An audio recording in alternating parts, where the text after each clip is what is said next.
Good afternoon. Welcome. Thank you all for joining. First, let me acknowledge, and this is the breaking news, that late last night, Wednesday night, a regional jet from Kansas operated by American Airlines crashed into the Potomac River after colliding midair with a military Black Hawk helicopter near Virginia's DCA National Airport. John Donnelly, chief of DC Fire and EMS, said at a news conference earlier this morning that all 64 people aboard the American airline plane that collided with the helicopter are feared dead, along with the 3 soldiers in the helicopter. President Trump, in as despicable of a manner as only he can sing to, used part of his press conference this morning, speaking on this matter, to attack DEI policies and assign blame by saying FAA employees must be held to the, quote, highest standards, and claim that President Joe Biden lowered standards for air traffic controllers, even though he has yet to acknowledge that the cause of last night's horrific crash has yet to be determined. Folks, we need to pray for the souls of the victims. We need to pray for their families and those left behind. And let's please continue to pray for America. Let's move forward. Let's connect some dots.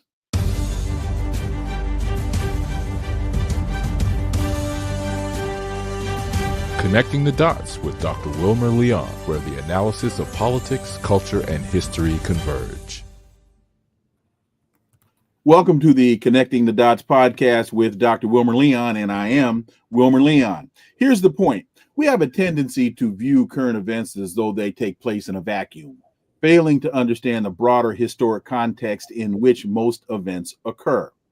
During each episode of this show, my guests and I have probing, provocative, and in-depth discussions that connect the dots between these events and the broader historic context in which they occur, thus enabling you to better understand and analyze the events that are impacting the global village in which we live.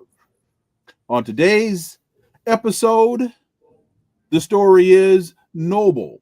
The National Organization of Black Law Enforcement Executives has voiced its concern over presidential pardons and commutations, urging respect for law enforcement and fairness and justice as both former President Biden and current President Trump have issued pardons and commutations. Let's turn to my guest. She is a respected thought leader who is recognized for her 21st century policing leadership experience. She's the founder and CEO of TUU Enterprises, which is a law enforcement consultancy firm. She currently serves as the national first vice president of the National Organization of Black Law Enforcement Executives, or NOBLE. She served most recently as chief of police for the Dallas Police Department, leading a 4,000-member, nearly $600 million law enforcement agency. And prior to leading in Dallas, she spent nearly 20 years in the Detroit Police Department in a series of increasingly responsible roles, beginning as a police officer and culminating as the department's deputy chief of police. Chief Renee Hall, welcome to the show. Thank you. Thank you so much for having me, Wilmer. And I know you wanted to express your concerns regarding the horrific plane crash that took place today in the Potomac River. Yes, I just really wanted to start by sending prayers and condolences to the families of the individuals who lost their lives over the Potomac River last night.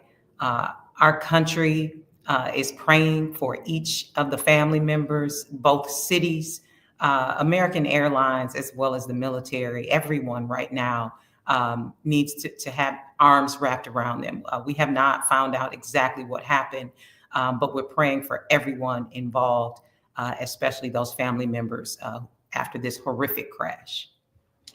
Thank you. Thank you for that. Let me go back a little bit and just for context to connect some dots. On the 6th of January, 2021, the United States Capitol building in Washington was attacked by a mob of supporters of then President Trump. They sought to keep him in power by preventing a joint session of Congress from counting the Electoral College votes to formalize the victory of then President-elect Joe Biden. It was an insurrection. The FBI estimates that between 2,000 and 2,500 people entered the Capitol during the attack. Within 36 hours, 5 people had died. 1 was shot by the Capitol Police. Another person died of a drug overdose, and 3 died of natural causes, including a police officer who died of natural causes a day after being assaulted by the insurrectionists.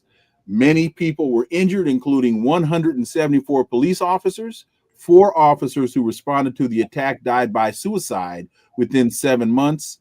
And then 4 years later, almost to the day, on the 21st of January, 2025, President Trump delivered what many believe to be a slap in the face to those 174 officers by issuing a full, complete, and unconditional pardon of 1,500 individuals convicted in connection with the insurrection. And now the organization of which you are the National First Vice President, Noble, has issued a statement. What messages do these pardons send? How concerned should Americans be? Americans should be disheartened. There are no words strong enough for how I feel as an individual and also as a member of Noble. You're speaking to an individual who lost her father to law enforcement when I was 6 months old, who was killed, and his killer is still unknown. The only unsolved murder in the history of the Detroit Police Department. So I say to you, individuals who take the lives, maim, assault law enforcement officers, leave scars, leave the kind of pain and anguish that no one understands unless you do the job. These are individuals who showed up on January 6th to protect the United States of America and those individuals who represent it. I ask myself each and every day, those congressmen, men and women who try to convince the world today that we didn't see what we saw, that what we were looking at was not what we were actually seeing, that there is something wrong with us. I ask each and every one of them today, how do they look those Capitol Police officers in the face, as some of them are still laying their lives down each and every day to protect them? We watched the assault that just has no words, and to allow them to be pardoned, allow them to go free, allow them to act as if nothing never happened, gives them a sense of emboldening, gives them the thought process that they are beyond the law. And it's disheartening. It's a disgrace. And we are appalled as a country, as a community of law enforcement, watching the police officers on that day Michael Fahony and others, and how they feel that they have been let down and betrayed. I feel that right down deep in my spirit. One of the things that President Trump said as he tried to explain this, this action, I'll just say that, is that these are Americans. He's talking now about the individuals, the 1,500 that were convicted, that were in jail or prison, and he was trying to explain why he was taking this action to pardon them. He said, they're Americans and they love their country. And when I heard him say that, what came to mind was what he's really doing is seeing these individuals as his personal militia and saying, you all were operating on my behalf. And because even though you were violating the law, even though you were trying to get to the floor of the Senate, even though some of you all were armed, in violation of the law, you were operating as my militia, and therefore I am giving you all a pass. In fact, what did he say to them earlier in the process? I think this was after Charlottesville. He said, stand down and stand by. The question is, what message are we sending to law enforcement across this country and our residents in our communities? What we're seeing is individuals given the green light to disobey the law, to use violence when they feel that it is necessary. And we're putting the lives of our communities at risk. We're putting the lives of police officers at risk. And it appears that this militia, as you describe, that is the personal protection of the president, as I said before, feels emboldened, because what did they do shortly after they were released? Is they marched in the city of Washington, D.C., in Washington, D.C., the nation's capital, as if they are now the police department for the country. It sends the wrong message. Law enforcement across this country are concerned. A lot of them feel as if they have taken a step back, and a little bit of the authority has been taken away, and it's unfortunate. Now, it's interesting to me that you say that some of their authority has been taken away, because what we know that, and this happens, there's always a power struggle between the executive branch and the other two branches of government. The three of them are always jockeying for position and jockeying for power.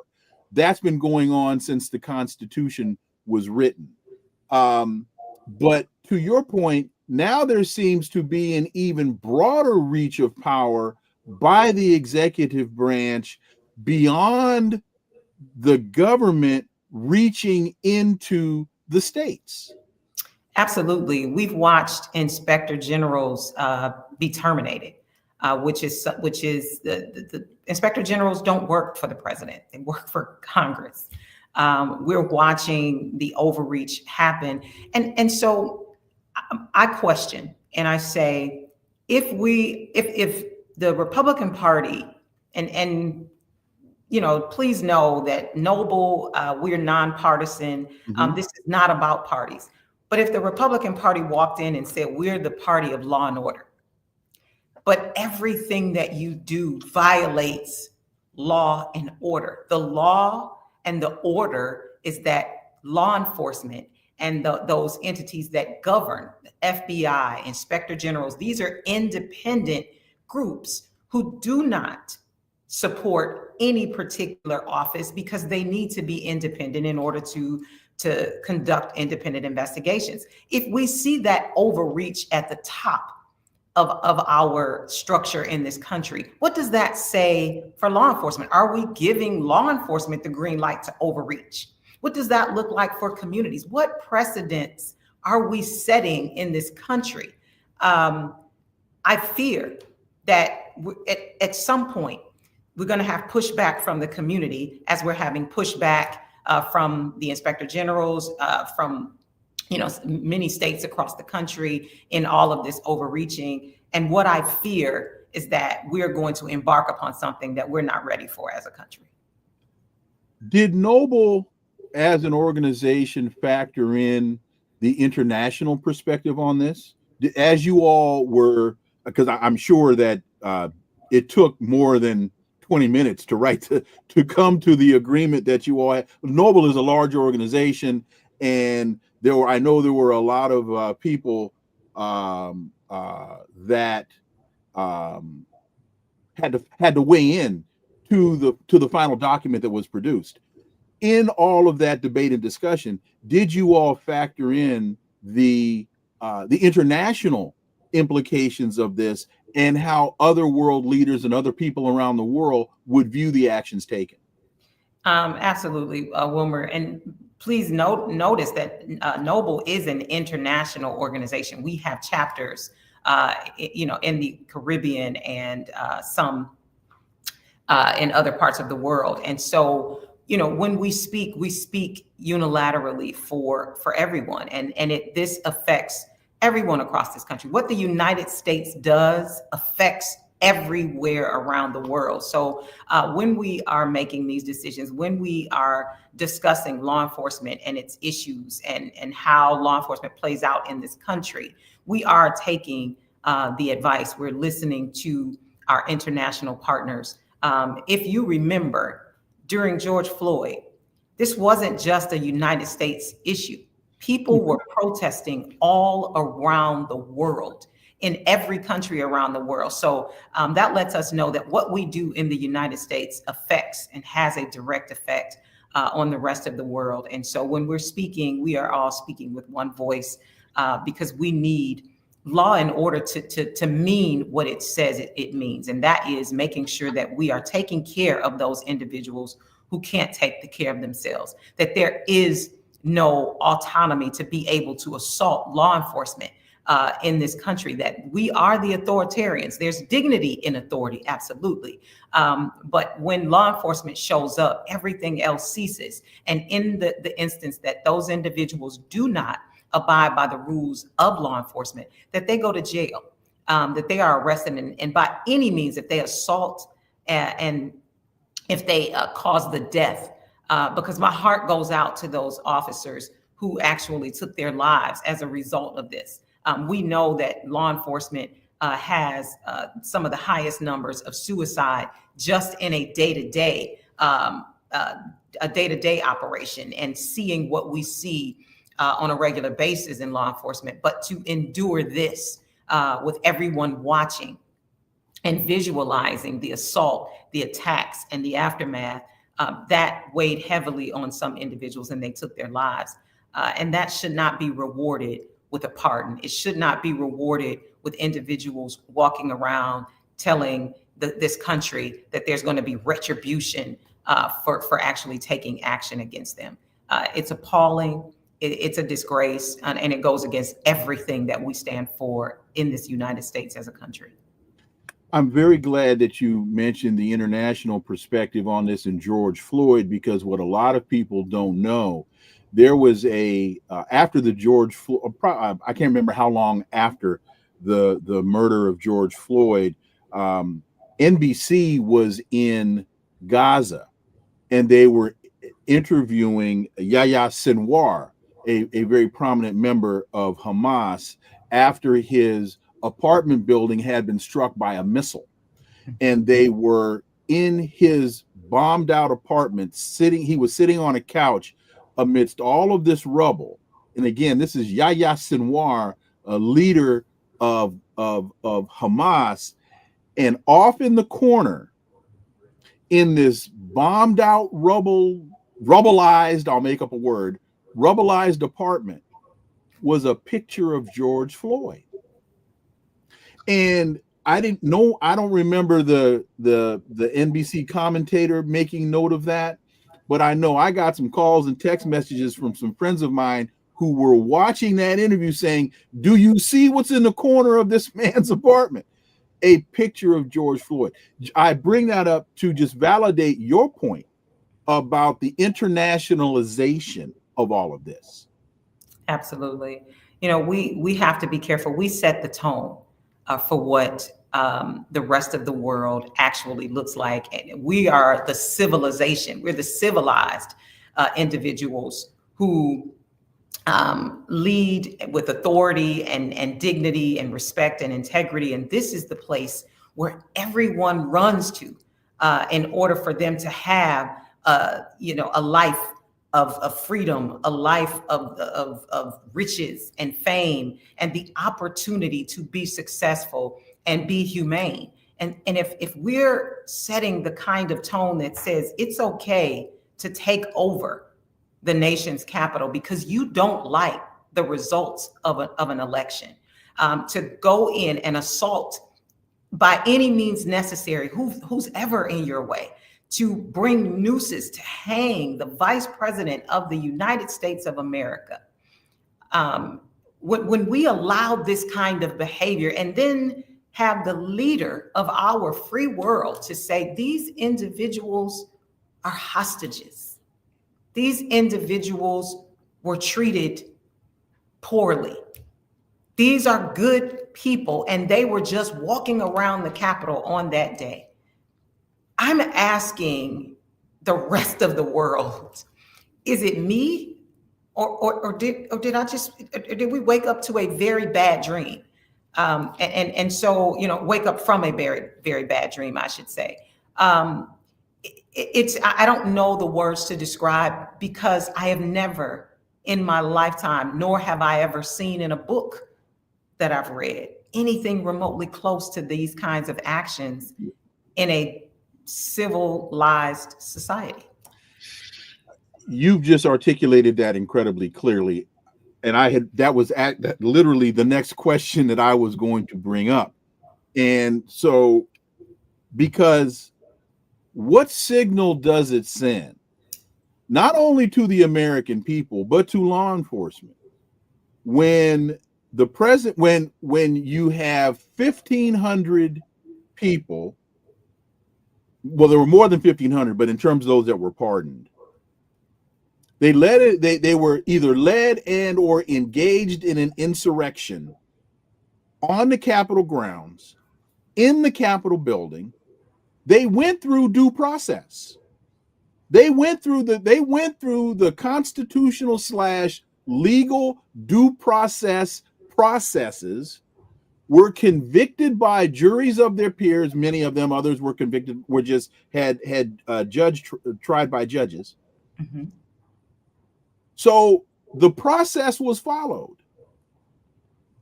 And then the president ignores all of that and issues pardons, saying they're all Americans that love their country. They've served enough time. It's time to move forward. He called them hostages, insulting people who are and have actually been hostages. I just had to express it that way, even though you very clearly articulated it in the manner in which you did.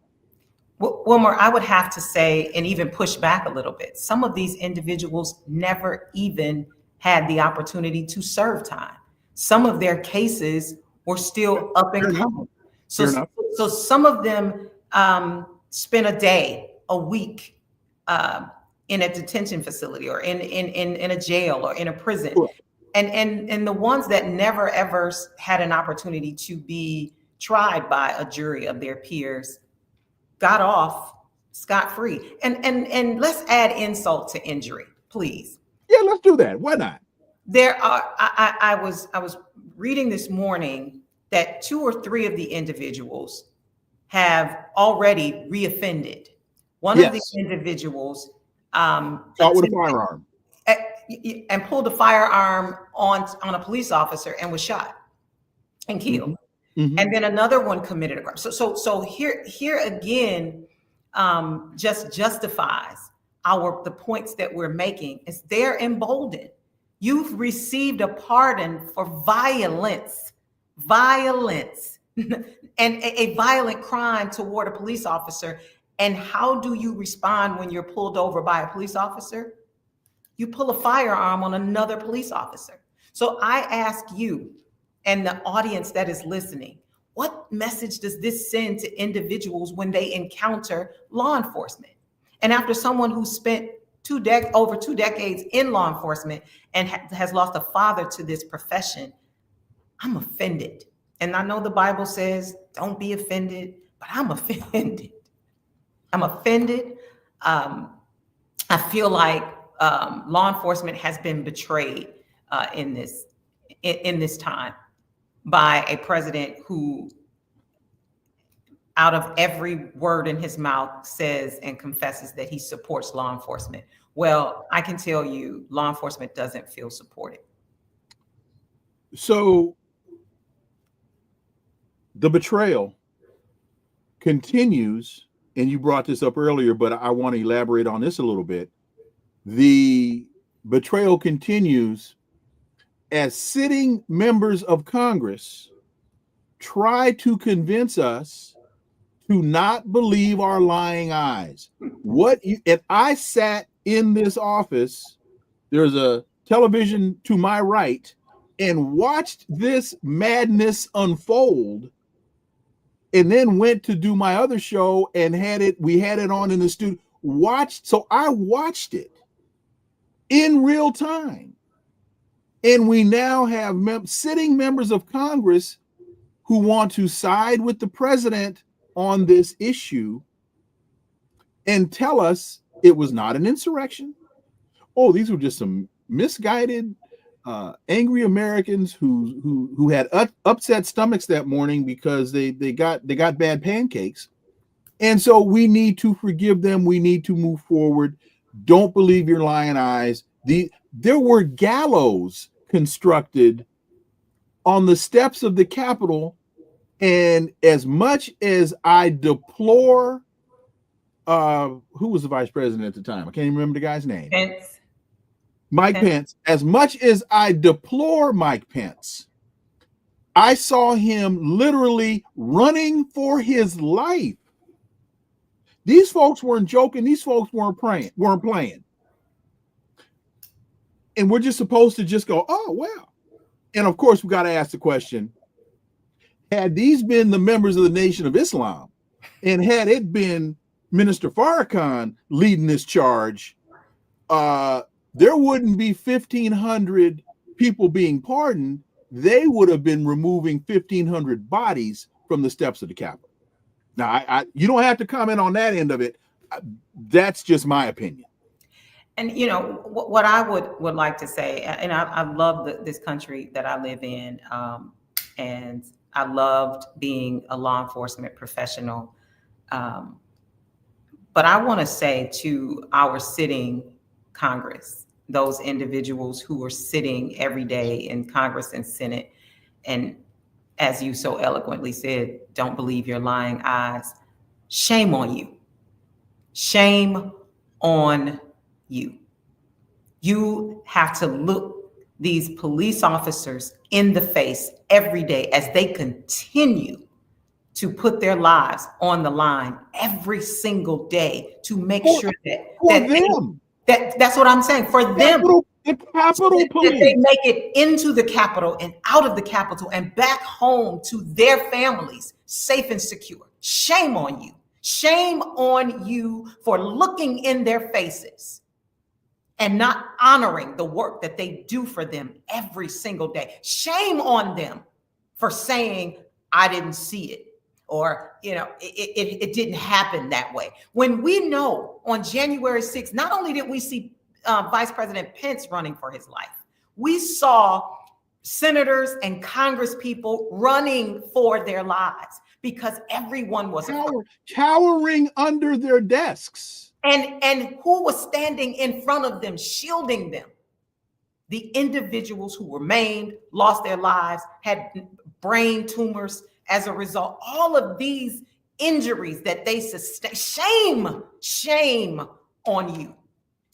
we saw Nancy Pelosi, Chuck Schumer, and Mitch McConnell and others huddled in a closet on the phone, begging for reinforcements and asking, how long do we have to stay in this closet before you all regain control of the space? I mean, we watched it on our televisions. And so they now then want to tell us again, don't believe your lie. The reason I said Pence running for his life was because I saw him running down the stairs of the Senate. They were trying to get him out of the one of the back doors.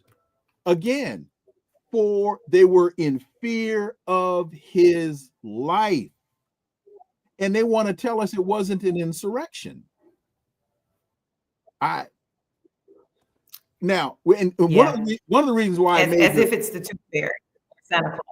One of the reasons why I made the reference. I said as if it's the tooth fairy of Santa Claus. No, you're right. You're absolutely right. And one of the reasons why I made the point about if these individuals had been Black was because Lindsey Graham infamously described President Trump as a race-baiting, xenophobic bigot. Those were Lindsey Graham's words, as one of our viewers made the point.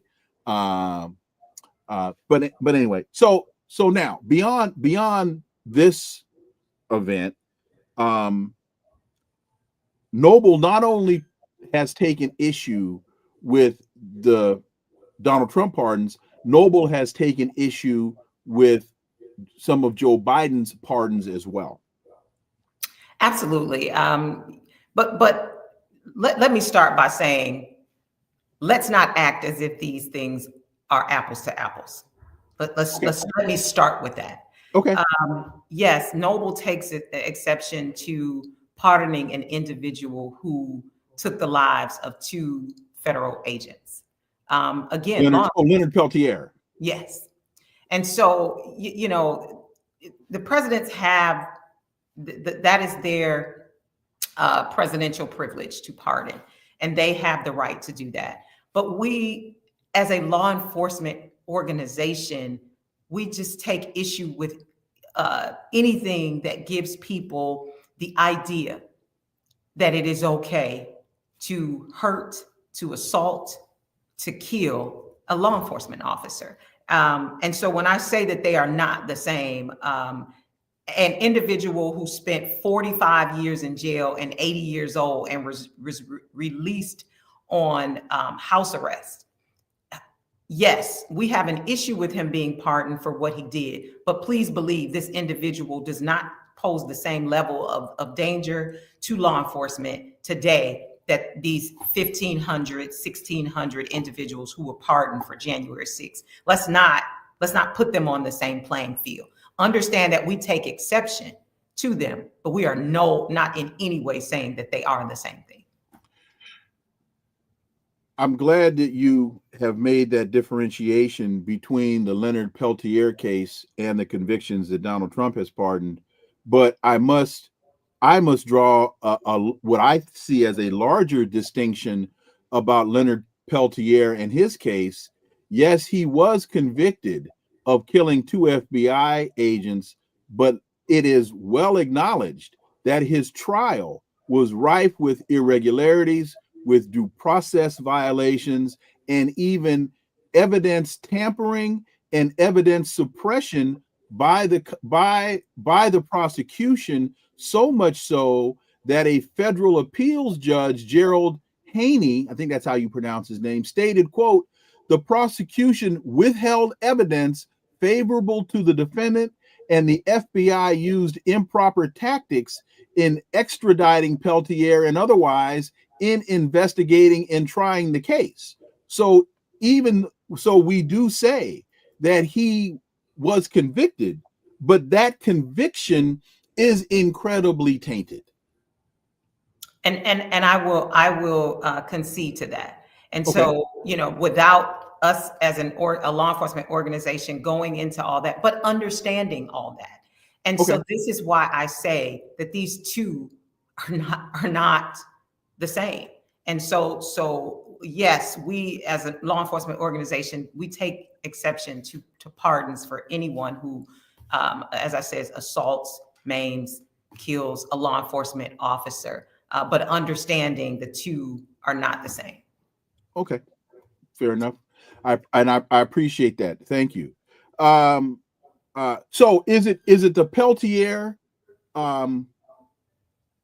I think it's a commutation. Well, he was released. He's been released.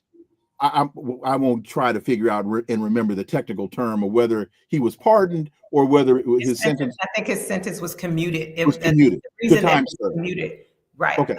And he went home on surveillance under house arrest. Under house arrest. So is that the only of the Biden pardons? Because there are a lot of people that take issue with the Hunter Biden pardon, and I have posited, and this is simply strictly my opinion, that one of the reasons, and I underscore to folks, one of the reasons that Joe Biden pardoned his son was to protect himself, by knowing that the Trump administration had expressed interest in coming after Hunter Biden again. By taking Hunter Biden out of play, that takes Joe Biden out of play. That's just my opinion, and you don't have to respond to that opinion. But my question still remains: is the Hunter Biden pardon, was that of issue to you all as well? I will say that Noble takes no issue with Hunter Biden. That is the president's son. And as a father, I would have pardoned my son. So I'm not mad at Joe on that one. As we said earlier, we respect the fact that the president has presidential privilege in pardons, and that's his son, and that's all we have to say about that. He did not harm anybody in law enforcement, and that's where we are with that. Well, and the other thing that I have said on a number of occasions is, if Joe Biden had not pardoned Hunter, then this past Christmas was the last Christmas Joe was going to allow him to sit at the table at Thanksgiving. You left my baby out there like that? Ain't no way you come in here getting a chicken wing. Well, you know how women are about their kids. Oh, I have them. I understand. But in all of that, I appreciate your framing Noble's concern around the violations of law enforcement, and that clearly explains the context in which your statement was released, and I greatly appreciate you doing that. Let's move to another issue that has been troubling many in the African American community, and that is the designation of what are called cop cities. Atlanta is attempting to build a $90 million police training facility by clear-cutting what many describe as Atlanta's largest green space. And then New York Mayor Eric Adams announced that the city is going to spend at least $225 million on a new police training facility in Queens, New York, and this is causing concern within the African American community. And so, can you speak to that?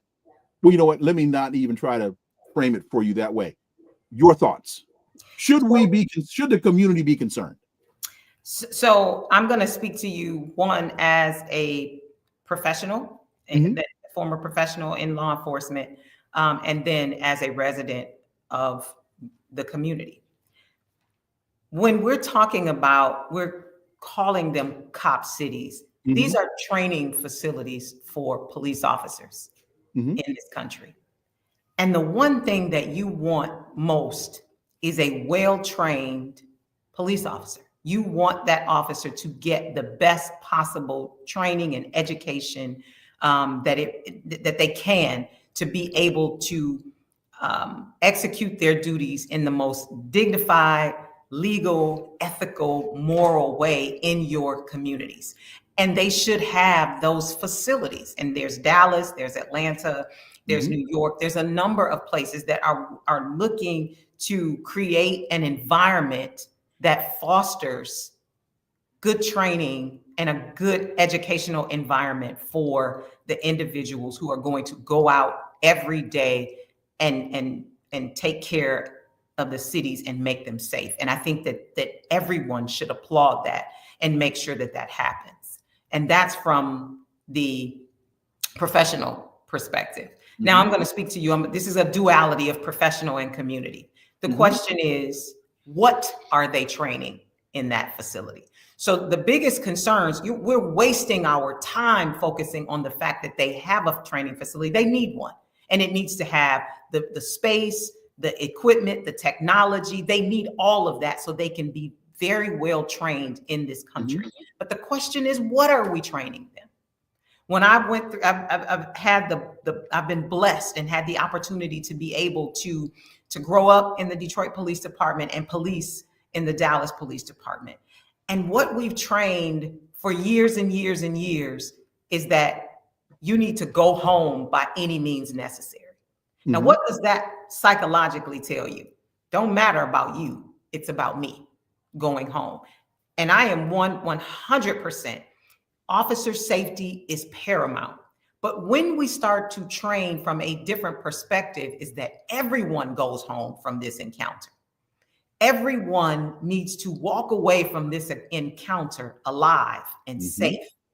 That changes the trajectory of how we police in this country, and what we do to ensure that individuals are safe, secure, and the individuals who are committing crime in this country are taken into custody.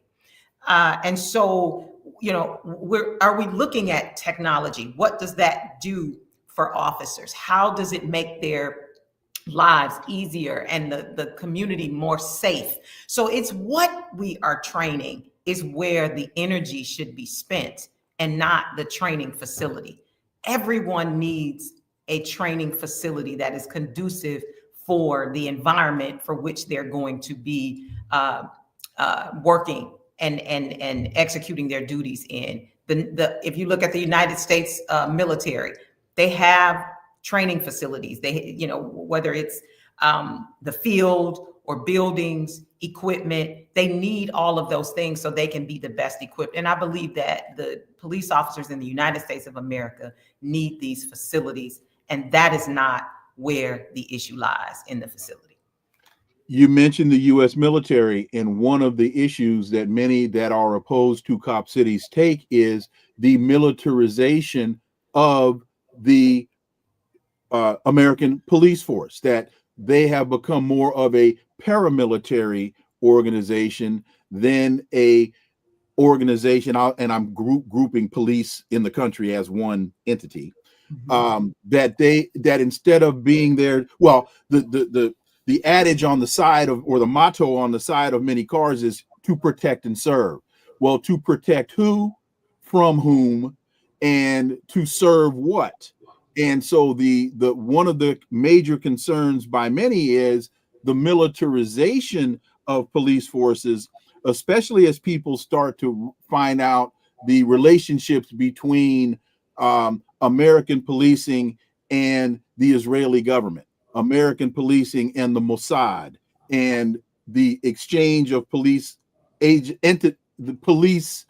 officials on these missions to Israel, and that's a huge concern by many in the community. So I'm going to push back just a little bit when we talk about the militarization of policing. The one thing that we have to dissect is what role the police department plays in this country. So we have SWAT teams in most of our police agencies. SWAT teams have Bearcats, those armored vehicles. We have AR-15s, and they have a lot of weapons. But these are not the kind of weapons that are used every day in the community. Our communities expect, when there is a school shooting, that they want the police to go in and save those children. And if the police have to go in, then they have to be equipped to be able to go in and save those children. If there is a barricaded gunman situation, a shooting at Walmart, a shooting at the Black-owned grocery store in Buffalo, New York, you want your police department to have the necessary equipment to be able to deal with the threat. What we have to come to realization is we don't live in the same United States of America that we lived in 1950 and 1960. We have a different level of threat every day. And some of those threats are carrying AK-47s, AR-15s, and are sitting in our churches, in our schools, in our grocery stores, in our movie theaters. And we don't know as a community when these individuals are going to decide that they want to take some lives on that day.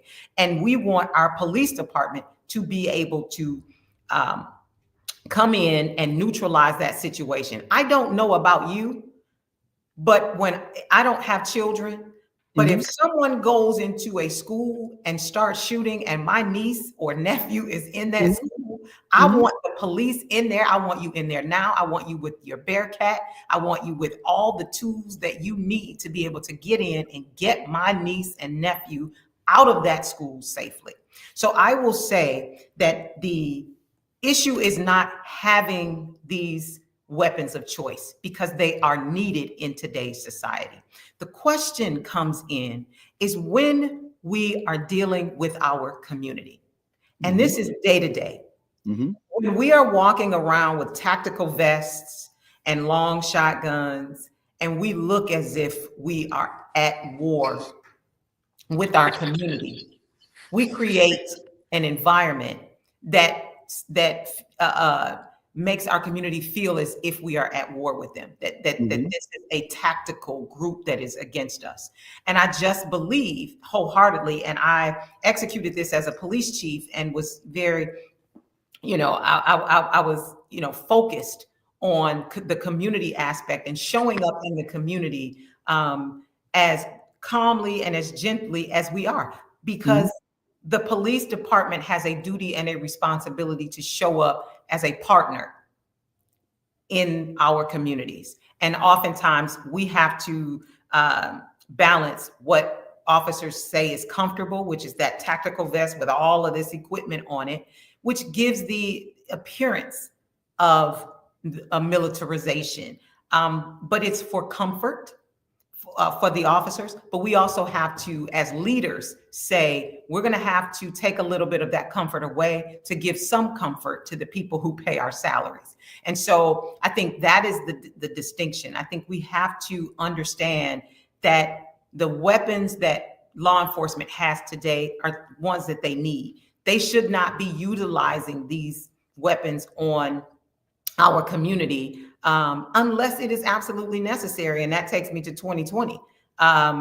When we see riotous behavior and things like that, then that's a whole nother set of circumstances. But our police departments need to be equipped with the resources and the tools and the technology that gives them a leg up for the threats that surface and that exist within our country on today. And so please do not interpret this question as an accusation. It is a question. Understanding everything that you've said and looking, for example, at Eric Adams in Queens with this $250 million police training facility, while he then, as mayor and part of the system, cuts the library budget by $53 million. So now we're talking about equitable distribution of limited resources and understanding that, yes, we need a police force or police department to respond to threats and crime. But when you unpack the knapsack, many of those crimes, the motivations behind them, they are based in poverty. So So, and again, this is not an accusation to say that Noble is not there. My question is Noble in that part of the debate? And maybe because they're law enforcement, they're not supposed to be. I'll let you answer that question. So I will say thank you for that question. And no, Noble does not necessarily stand on the front lines of socioeconomics, but we stand as the conscience of law enforcement. And Okay. so understanding that we serve law enforcement agencies, ensuring equitable and equality in law enforcement, but we also serve the communities that law enforcement actually is responsible for protecting. And so understanding that, and we're a Black organization, so we understand uh, Mm-hmm. the issues that plague Black communities, and most of that is poverty. And we have seen over and over that scholars, whether it's Harvard, Yale, Princeton, that poverty is a direct correlation Mm-hmm. to crime. And so we do understand that. But in that, we are asking our community, this is where you hold your mayor, your city managers, your council members, the people that you are going to the polls and electing, or you fail to go to the polls and allow them to be elected. You have to hold those individuals accountable for what is important in your particular area. If you can't read, you can't lead.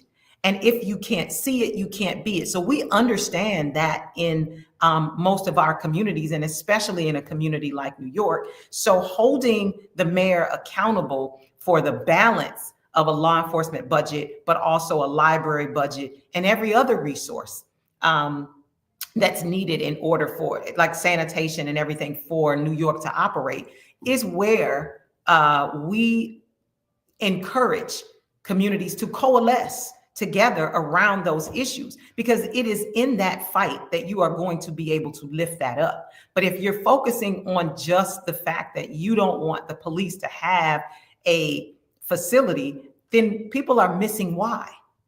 If the balance is the facility is okay as long as we can have a library as well. Because if you're training all these police officers, we don't want you to train them to go after our sons and daughters, because our sons and daughters are reading and going to college and getting good paying jobs, living wages, and becoming professionals. So that's the argument that has to be in place. And Noble stands with communities who want the best for themselves, but also who are looking for the best out of law enforcement. So, are you, as a law enforcement professional, are you seeing a concerted, substantive effort to change the policing tactics in these police facilities that are being built? Are you really seeing, when we look at what the SWAT team in Kentucky did to Breonna Taylor, when is that truly resonating at the base level of those who are training the new classes of police recruits, or is that just go along, get along? I mean, not, or is that business as usual? We hear these folks out here. We see these folks out here with these signs, and we're gonna let them run around and picket, and then we're gonna be right back in their neighborhoods, running and gunning as we were doing in the 60s and the 70s. Are you seeing a true change in mindset about policing in the United States? So what I will say about Noble is Noble has been on the forefront. Our president, Dr. Cedric Alexander, was a part of President Obama's 21st Century Policing Task Force.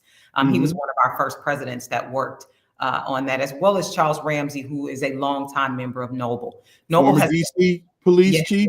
Yeah. I know him well. A mentor of mine.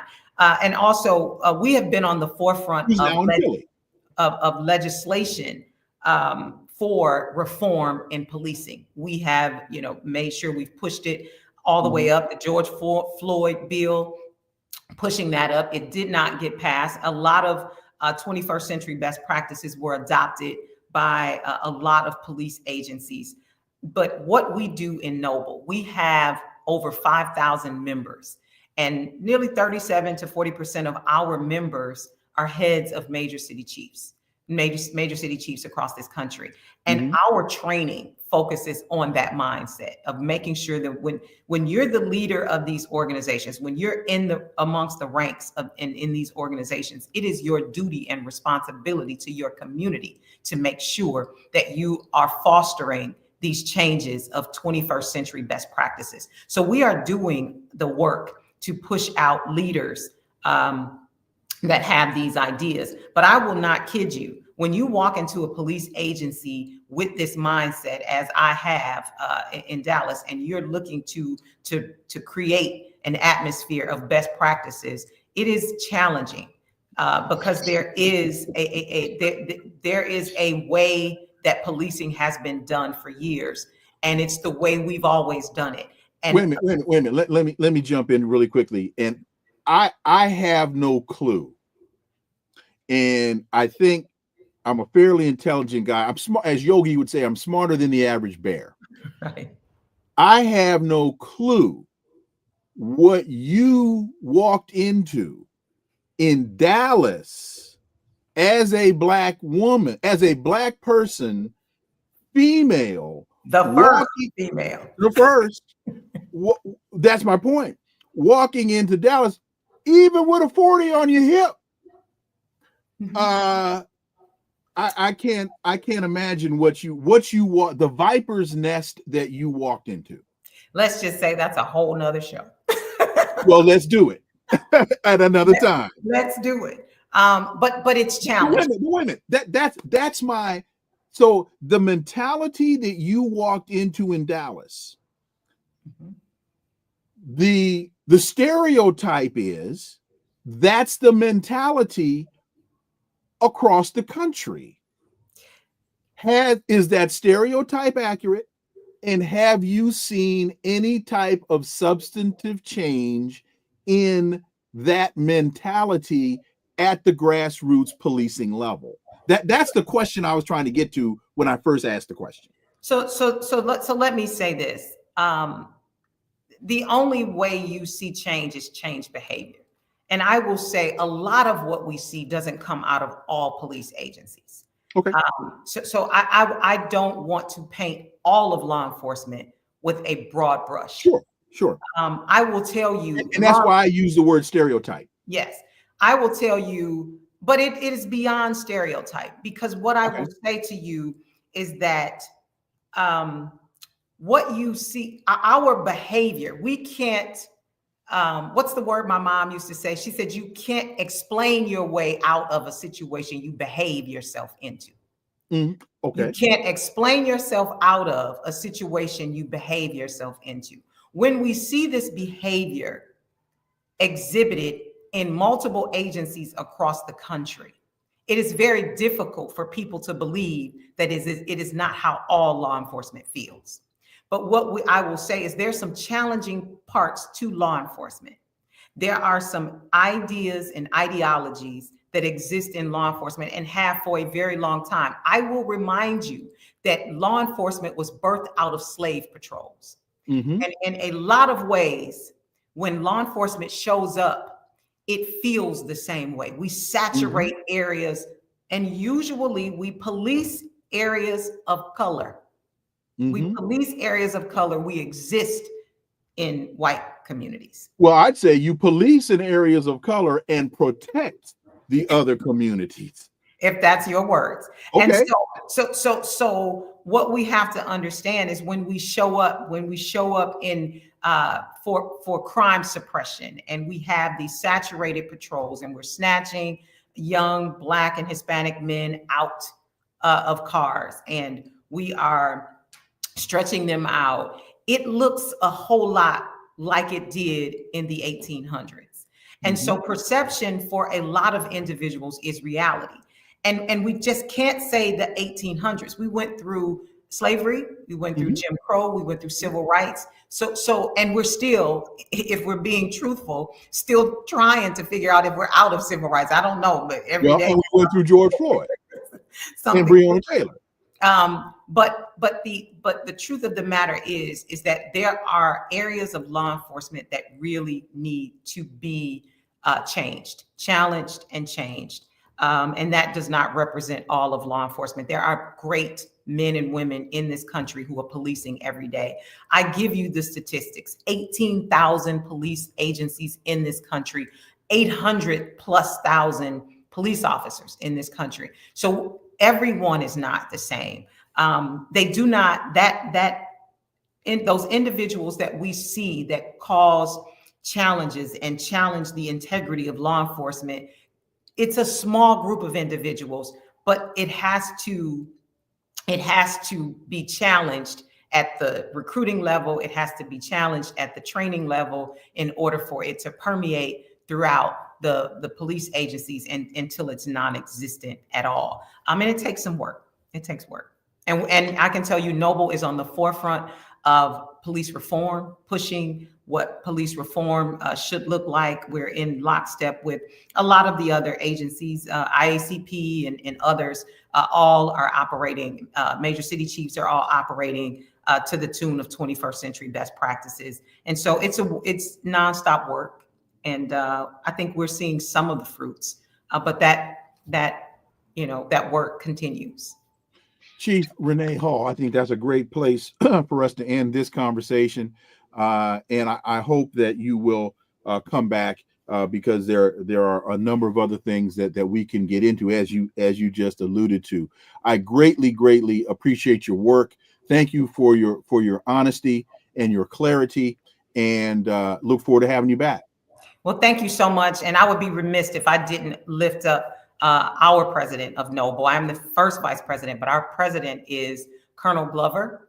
He is the colonel in the state of Arizona over state police. He is doing an amazing job. He is the one who authored the response to the pardons, and we just wrap our arms around him and the rest of our 5,000 members in this fight for justice and equality. And we are justice by action. So you will see us continuing in the fight. Again, Chief, thank you so much. Greatly appreciate it, and look forward to having you back. Have a wonderful day. You as well. Thank you. Thank you all so much for listening to the Connecting the Dots podcast with me, Dr. Wilmer Leon. Stay tuned. New episodes every day. And please follow and subscribe, leave a review, share the show, follow us on social media. You can see all the links below in the show description. And remember that this is where the analysis of politics, culture, and history converge, because talk without analysis is just chatter. And we don't chatter here on Connecting the Dots. See y'all tomorrow. Until then, I am Wilmer Leon. Have a wonderful day. Peace. I'm out.